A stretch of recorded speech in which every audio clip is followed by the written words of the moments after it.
Comment l'ostéopathie peut vous aider à tomber enceinte? Bonjour, je suis Camille Lelièvre, ostéopathe, et j'ai créé la méthode Ostéo-Embryo qui permet de trouver la cause de vos blocages depuis l'origine embryologique. Et aujourd'hui, je suis avec Géraldine Dayen, qui est experte en académie de la fertilité consciente et qui travaille en complémentaire de l'ostéopathie pour tout ce qui est accompagnement en profondeur pour un résultat durable. Bonjour Géraldine. Bonjour. Bonjour Camille, bonjour à tous. Merci de m'inviter sur ta chaîne Camille. Oui, donc aujourd'hui, le sujet important, c'est moi, j'ai un métier d'ostéopathe et aussi de coach. Euh, et le but, c'est de vous aider dans tous les domaines, en fait, émotionnels, physiques, chirurgicaux ou blocages de différentes manières, de libérer votre corps, dans votre corps, et aussi que ce soit un résultat durable.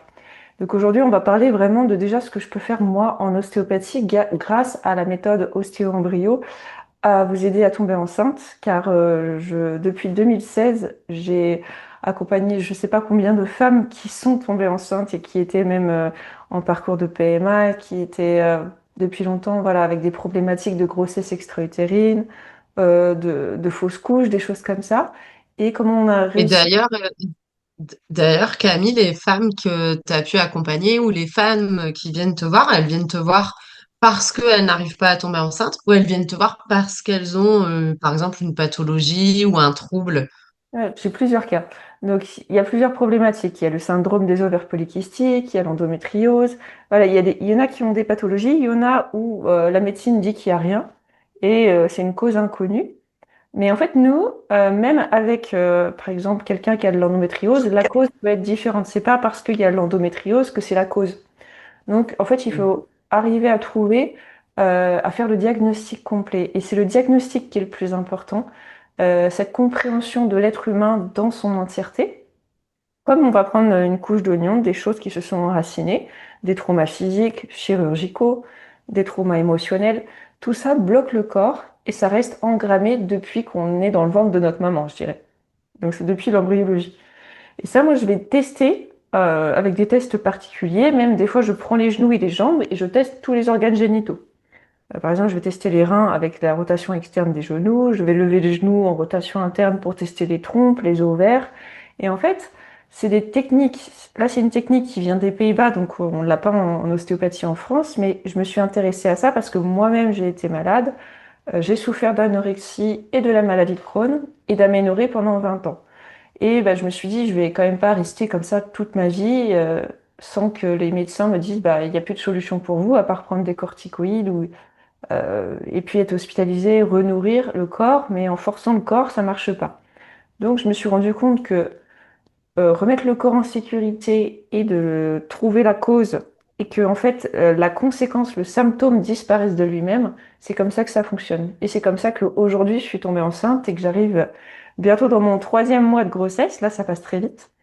Donc voilà, pour vous donner de l'espoir qu'en fait tout est possible et que même Ton si sixième mois. Ton sixième mois, non? je commence le septième mois bientôt, oui. Ah ouais, ouais, ouais. Ouais. Voilà, T'avais oui, hein. dit troisième. Ouais. Ouais, ouais. Et voilà, donc du coup, on avance petit à petit et trouver vraiment cette cause qui vous bloque. Et il faut toujours vous dire qu'il y a toujours une solution. C'est en fait un être humain, s'il y a un blocage, il peut être débloqué. Enfin, vraiment, à Exact. moins d'avoir vraiment une pathologie vraiment génétique ou quelque chose de vraiment insurmontable. Mais voilà, il y a aussi chez les hommes aussi, hein, j'ai eu pas mal d'hommes qui sont venus pour de l'infertilité, où il y avait même un blocage au niveau des ligaments testiculaires, vessie, prostate, et des choses aussi émotionnelles qui bloquent aussi chez l'homme. Donc, faut pas non plus penser que à la femme. Donc ça, c'est hyper important. Mm. En fait, là, tu es en train de nous dire que les personnes qui arrivent dans ton cabinet, peu importe en fait le diagnostic médical qu'elles ont eu ou leur pathologie, toi, tu vas pas t'arrêter à ça et tu vas vraiment aller chercher la cause, tu vas aller à la source. Et pour ça, en fait, tu écoutes le corps et tu travailles aussi sur la sphère émotionnelle, en gros. Bah voilà, en fait, c'est-à-dire, je vais pas vous faire une prise de sang ou un scanner du bassin, hein, parce Ouais, qu'on peut très bien ne rien trouver. C'est comme quelqu'un qui arrive qui a mal au dos, il va faire un scanner, il y en a un, il va avoir plein d'hernies discales, il va pas avoir mal au dos, et il y en a un, il va rien avoir, il va avoir mal au dos. Donc en fait, ça veut rien ouais. dire. Et entre le système nerveux, le système hormonal, enfin, il y a tellement de points que si le diagnostic n'est pas bien fait par quelqu'un qui est compétent dans les domaines pour voir le corps dans son ensemble et pas être spécialiste que du petit doigt ou dans un domaine, je dirais, c'est vrai que c'est hyper important parce qu'en fait, on est un être humain et un être humain, c'est un être dans toutes les sphères dimensionnelles. Et il y a tout ça à prendre en compte. Et quand je vois la personne, je vois déjà sa façon de parler, sa posture, savoir si elle est bien. Il y a tout son aspect, comment elle se sent, si elle se sent en sécurité, si elle est renfermée. En fait, c'est tous ces petits détails-là que moi, je prends le temps avec la personne de comprendre. Et voilà, ça va avec l'expérience, avec le contact humain est hyper important. On n'est pas un numéro comme bah, quand on est à l'hôpital, c'est un numéro de chambre, tout ça. Enfin, on n'est pas une analyse sanguine, on n'est pas, voilà, on est un être humain dans son entièreté. Et cette connexion humaine, on l'a énormément perdue aujourd'hui et j'ai vraiment envie de la renouer avec un maximum de personnes. Ouais. Ouais, c'est à l'origine en fait de beaucoup de déblocages. Euh, je te rejoins là quand tu parles de connexion humaine parce que je trouve que la relation entre le thérapeute, l'expert et son patient ou son client, en fait, c'est hyper important. Dès qu'il y a une notion de confiance, en fait, qui s'installe entre l'expert et le patient ou le client, c'est comme si déjà il y avait un blocage qui se levait. On sait que c'est pas facile. On reçoit des personnes qui arrivent quand même dans un état qui est plutôt de vulnérabilité. Elles viennent pas nous voir parce que tout va bien. Elles viennent nous voir parce que ça va pas ou parce qu'elles comprennent pas en fait pourquoi ça ne fonctionne pas. Et comme tu dis, l'humain c'est très important et c'est important qu'on crée cette relation en fait de confiance. Et des fois ça peut être tout de suite instantané. Des fois ça peut prendre un peu de temps et c'est ok aussi. Il y a des personnes qui ont besoin d'un peu plus de temps pour accorder leur confiance.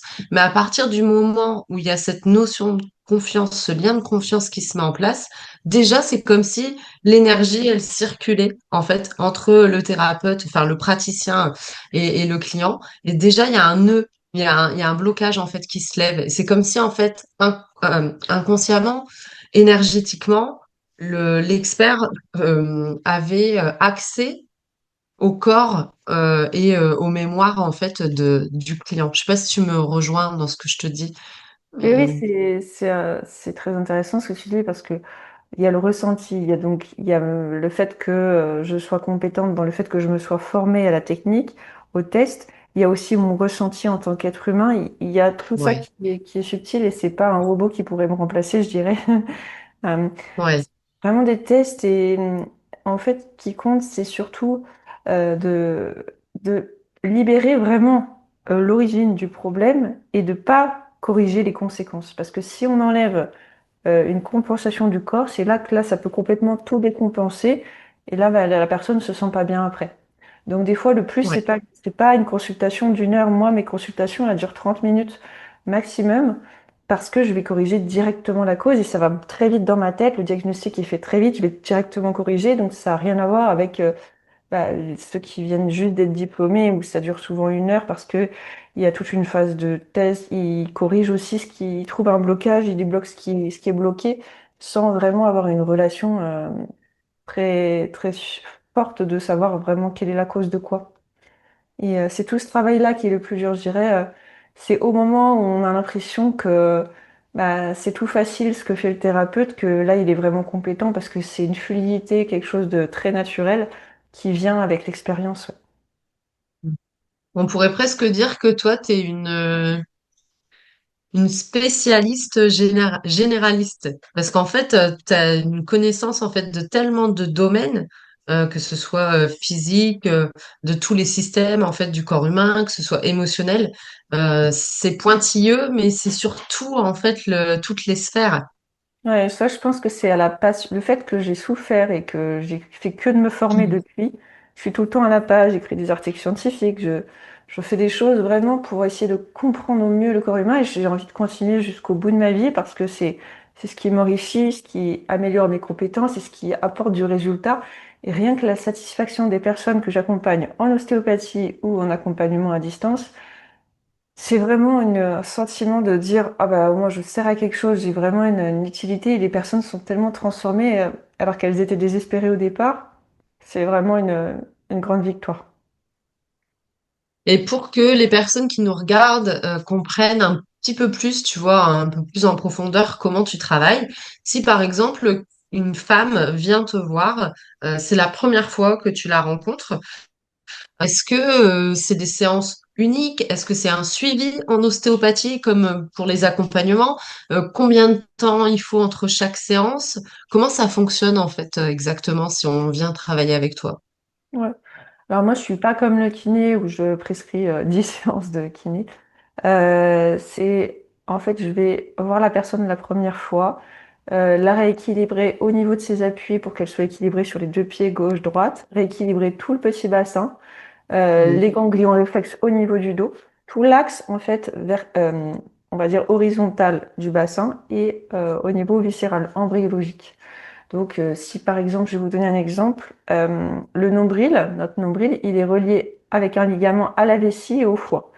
Si vous avez une opération de la vésicule biliaire, ou même par cystoscopie, tout ça c'est déséquilibré entre vessie, foie, nombril, ça peut déséquilibrer la vessie et en même temps l'utérus. Ça peut créer des adhérences qui peut donner des grossesses extra-utérines. Donc je vais travailler déjà tout ça, tout ce méli-mélo comme une toile d'araignée. Et une fois que tout ça s'est rééquilibré, je vais libérer tout le système nerveux, donc le nerf vague, les passages des nerfs crâniens pour tout le système nerveux qui va envoyer l'information aux muscles, aux viscères, voilà, soit rééquilibré. Et souvent, sur une deuxième séance, ce que je fais, c'est toute la posturologie au niveau de l'axe verticale, donc qui part de la tête jusqu'au sacrum, hein. Donc tous les muscles des yeux, parce que les ophtalmos ne regardent pas, mais s'il y a un des petits déséquilibres d'un muscle d'un œil, je dirais c'est comme si vous marchiez avec un caillou dans la chaussure, c'est vraiment un petit déséquilibre qui va bloquer tout ça. Ça peut être le palais, souvent les appareils dentaires, les opérations de dents, dents de sagesse, tout ça. Ça bloque le palais et ça bloque, comme c'est en 3 dimensions, la tête, ça bloque tout le mécanisme crânien, le système endocrinien jusqu'en bas du dos jusqu'au sacrum. Donc on peut avoir mal en bas du dos, je dirais, vous tombez sur les fesses, vous pouvez avoir mal à la tête, vous cognez, vous pouvez avoir mal en bas du dos. Donc tout cet axe-là, profond des membranes qui protègent le liquide céphalorachidien, je le fais sur une deuxième séance. Et une fois que tout est fait, on voit comment ça évolue, sachant qu'il faut laisser au moins 48 heures entre les deux séances, le temps que le corps s'équilibre. Et après, c'est un bilan 2 fois par an en ostéopathie. Le problème, c'est que souvent, il y a une mécanique émotionnelle, quelque chose qui s'est engrammé depuis des années, qui bloque encore plus tout le mécanisme. Donc, il n'y a pas que le chirurgical, il n'y a pas que le physique, il y a tout l'aspect émotionnel et transgénérationnel. Et tout ça, c'est l'accompagnement qui fait qu'on a un résultat durable et libéré définitivement. C'est-à-dire, c'est pas un accompagnement pendant 10 ans, c'est pas 10 ans de psychothérapie, c'est quelques mois d'accompagnement pour tout enlever tout ce qui vous appartient pas, vous redonner de l'énergie, vous redonner toutes les bases par rapport à la nutrition, votre gestion du stress, tout ça, pour que vous soyez autonome. Et à la fin, vous avez juste besoin d'un bilan ostéo 1 à 2 fois par an. Mais tout ça, vous l'avez dans l'accompagnement, c'est pour la vie, quoi. Tout ce que vous avez acquis, c'est pour la vie. Et devenir autonome. En fait, là, tu es en train de nous dire que, par exemple, ce que tu fais en cabinet en ostéopathie, c'est un complément finalement de l'accompagnement. Parce que, est-ce que je comprends bien? C'est-à-dire que si tu fais des séances d'ostéopathie, mais qu'il n'y a pas l'accompagnement ou le travail de fait sur la sphère émotionnelle, du coup, forcément, au bout d'un moment, les troubles vont réapparaître. Alors, ce qui se passe, c'est que souvent, les personnes, ils ont un problème, ils veulent trouver le spécialiste qui résout le problème en une séance. C'est-à-dire, ils veulent le Ouais. truc miracle, voilà. Donc, Ouais, c'est vrai souvent, qu'on est dans une société où les gens, ils veulent que ça aille très vite. Ouais. voilà. Donc, du coup, Mm. souvent, ils viennent me voir, ils me disent, bah, j'arrive pas à avoir un enfant, ou alors je fais des grossesses extra-utérines, je fais ceci. Donc, je vois tous les antécédents, tout ce qu'il y a eu, je refais une frise chronologique, je remets tout dans ma tête. Moi, ça va très vite, hein. Dans ma tête, ça fuse pas mal. Mm. Euh, Et du coup, voilà, donc on va voir toute l'histoire. Donc en ostéopathie, je vais libérer le corps, mais tout ce qui est engrammé et tout ce que la personne fait tous les jours, c'est-à-dire son comportement, lui, il n'a pas changé. C'est-à-dire que moi, j'ai libéré tout dans le corps, mais elle va répéter des comportements qui se passent depuis des années. Une Ouais. personne qui souffre d'un trouble alimentaire, que ce soit en nutrition, je veux dire, si vous venez voir l'ostéopathie, le lendemain, vous n'allez pas changer votre petit déjeuner, votre rythme de vie, il n'y a rien qui va changer. Exact. Ouais. Votre routine sportive, voilà. Vous n'avez rien changé de tout ça. Donc tout ça, ben, c'est ça, c'est pas moi qui vais vous le faire en séance de d'ostéopathie, ça c'est tout un accompagnement qui se fait en douceur, progressif. C'est comme un coach sportif. Euh, un sportif de haut niveau, il va voir l'ostéopathe, mais il va voir son coach au quotidien pour lui donner toutes les actions nécessaires à faire. Et ben, c'est ce que je dis. Exactement, un bel exemple. Mm. Voilà, quand moi j'ai fait l'ostéopathie, je me dis, mais c'est pas complet parce que la personne, une fois qu'elle rentre chez elle, si elle met pas en action euh, plein de choses et qu'elle n'est pas accompagnée, elle va jamais le faire. Même si je lui demande de faire quelques petits trucs, c'est, ce sera pas, en fait, elle va pas forcément le faire parce qu'elle va pas comprendre l'importance de la chose. Et quand elle Mm. s'implique, elle s'investit dans vraiment un accompagnement complet, elle y va jusqu'au bout et là, on a vraiment des résultats durables sur le long terme. Euh, Ouais, et puis quand c'est quelque chose d'émotionnel, même ça peut être une amnésie post-traumatique, des violences gynécologiques, voilà tout ça, ça s'imprègne dans le corps, mais ça se libère pas d'un coup comme ça. C'est sûr que mm. l'ostéopathie va libérer le plus gros, mais après il faut que le cerveau ait intégré tout ça. Donc il y a l'intégration nerveuse, c'est comme je dirais vous voyez, quand il y a une réflexe nerveuse, une boucle réflexe d'une douleur qui est répétée, répétée, parce que la boucle, elle continue, elle continue. Et ben C'est ça. la douleur nerveuse, elle est pareille au niveau psychique. Comme un Ouais, trouble alimentaire, c'est tout le temps dans la tête, le petit vélo, le petit vélo. c'est ça. On pense H24 à la nourriture, et du coup, la boucle, elle est tout le temps là. Et ça, il faut la casser. Moi, je l'ai Ouais. vécu C'est dans... ce qu'on appelle une programmation inconsciente, en fait. On l'a, en fait, dans la tête. Comme tu dis, hein, c'est une boucle. Ça se fait presque à notre insu. Et en fait, il faut aller la reprogrammer. Comme tu dis, casser la boucle, c'est reprogrammer. Et ça, on peut pas le faire en une séance d'ostéopathie. En fait, c'est vraiment un accompagnement qui va permettre de reprogrammer et de créer de nouveaux schémas neuronaux, des nouveaux circuits, en fait, dans le cerveau qui vont faire qu'on va adopter des nouveaux comportements en fait de vie en faveur de notre désir. C'est Donc, ça, l'ostéopathie va libérer le corps de tous ces ouais, blocages qui sont inscrits dans les fascias. C'est libéré. Par contre, après, on met des nouvelles actions pour casser ça et puis le répéter et le reprogrammer et après, ça revient. Sinon, on sera obligé de recommencer dans un an. Ce sera tout ouais. rebloqué. Et je te Ouais. rejoins à 100% là, Camille. Je suis totalement d'accord avec toi. Alors, moi, c'est dans un autre registre. C'est pas l'ostéopathie, mais c'est la réflexologie. C'est par là que j'ai commencé. Et c'est vrai que je recevais en fait des personnes en cabinet sur lesquelles il y avait de très beaux résultats, que ce soit sur le plan physique ou émotionnel. Mais ce sont pour moi enfin, je me rendais compte que c'était des résultats éphémères. C'est-à-dire que ça durait pas dans le temps. C'est-à-dire qu'à un moment donné, ces personnes qui étaient très contentes, hein, finissaient par revenir me voir. Mais je me disais, mais c'est pas ça en fait. Je veux rendre la personne autonome. Et comme le dit Camille, bah, à côté en fait de ce côté physique, moi c'était donc des soins énergétiques, bah, il y a un programme, il y a un accompagnement qui va permettre en fait d'autonomiser quelque part en fait le client ou le patient pour toi, Camille. Alors, je fais on va dire, la seule technique, en gros, en ostéopathie qui peut déprogrammer certaines choses, on va dire, si en médecine chinoise, comme j'ai étudié ça, c'est la rate. La rate, c'est la mémoire Mhm. émotionnelle du corps. Et des fois, quand il y a eu des chirurgies où je touche la cicatrice au niveau du ventre et je touche en même temps la rate se crispe complètement et ça bloque le dos.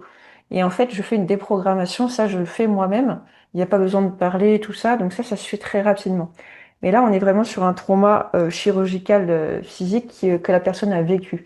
Des fois, quand il y a une addiction ou un mécanisme plus ancré, ça peut être un trauma qui est vécu dans l'enfance, quelque chose qui est juste vu, entendu ou subi. Et ça, en fait, comme c'est une amnésie, moi, je peux pas savoir exactement quel mot a été dit, tout ça, donc je peux pas le déprogrammer instantanément. C'est-à-dire que c'est avec l'accompagnement qu'on va déprogrammer et ensuite on va pouvoir le faire.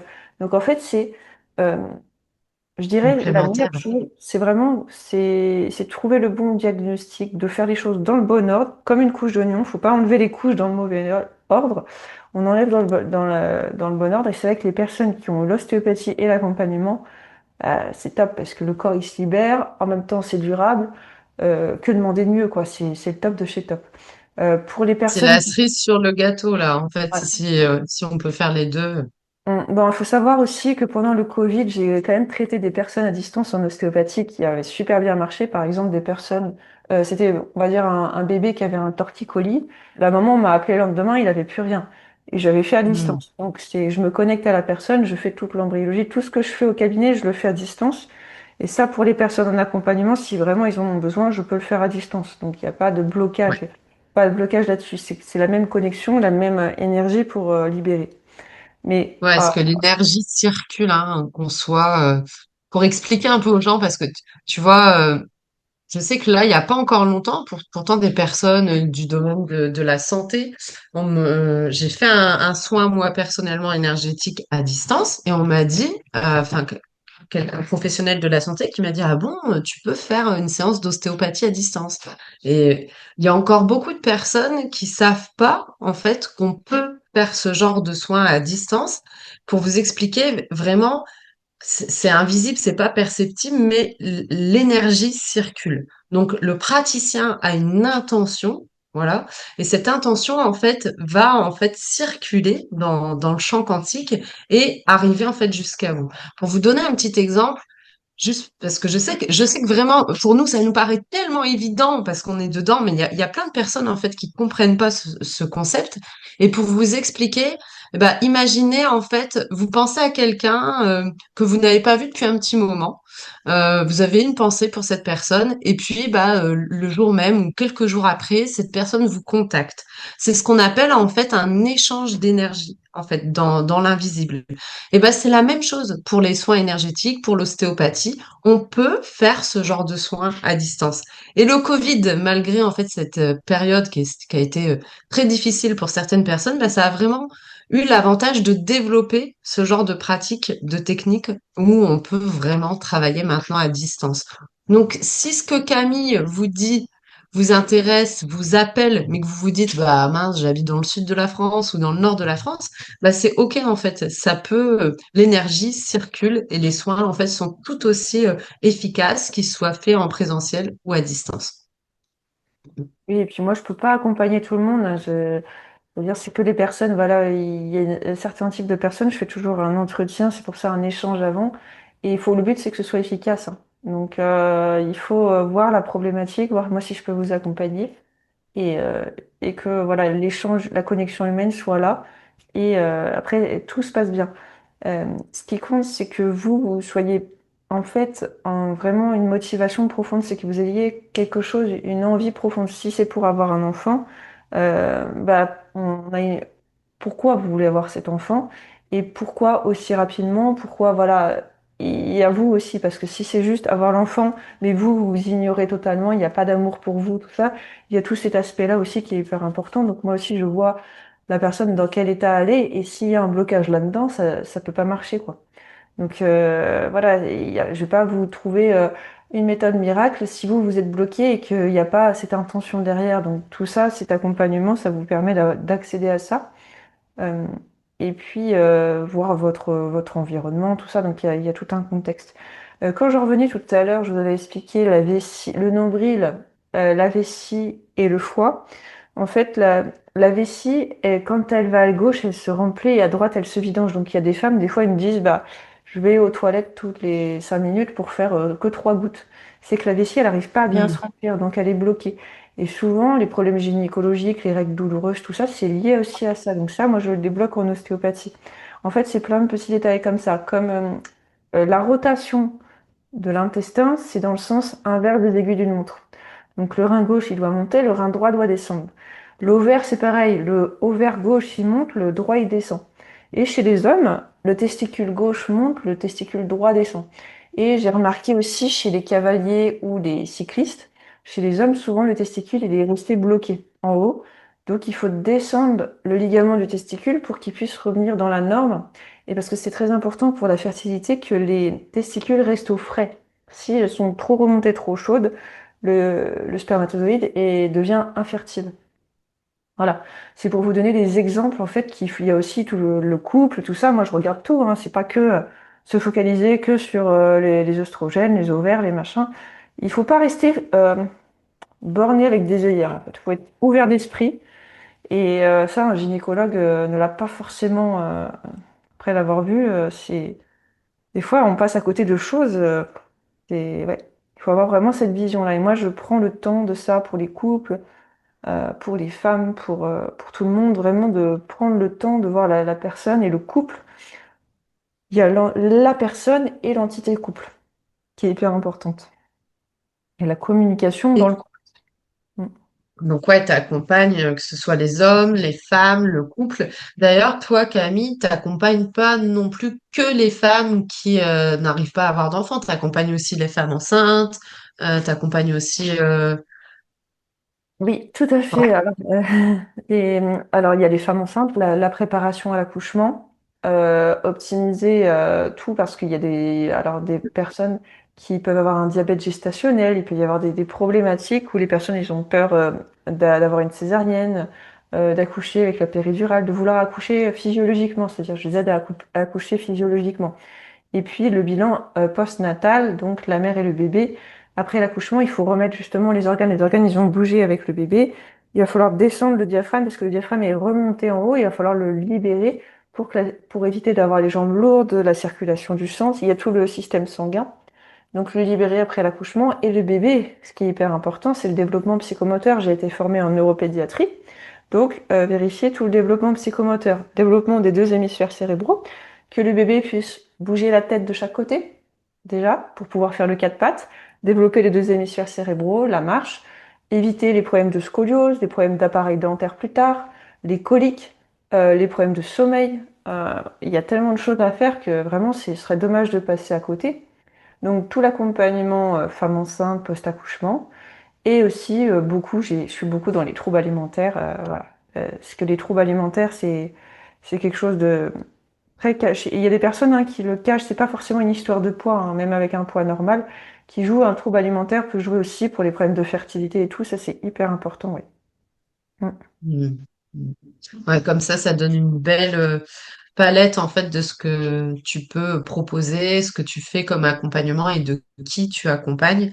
Après, moi, de mon côté, pour celles qui me connaissent pas, donc je suis facilitatrice en conception naturelle et les personnes, moi, que j'accompagne, c'est vraiment les personnes qui rencontrent des blocages inexpliqués pour concevoir un enfant. Donc celles qu'on fait un peu le tour de la médecine. Souvent, hein, les personnes qui arrivent à moi, c'est bah, je viens vous voir parce que j'ai fait un peu le tour de la médecine des spécialistes et qui comprennent pas en fait pourquoi ça fonctionne pas. Et je les aide en fait à retrouver leur puissance de devenir maman. Alors moi, contrairement à Camille, j'accompagne pas personnellement à la préparation à l'accouchement ou en post-accouchement. Par contre, avec l'Académie de la fertilité consciente, il y a une vingtaine d'experts en fait qui sont formés à la préparation à l'accouchement ou même Camille en fait hein, en post-accouchement. Donc il y a vraiment de toute l'étape de préparation à l'accouchement à la naissance un accompagnement en fait complet qui peut vous être proposé.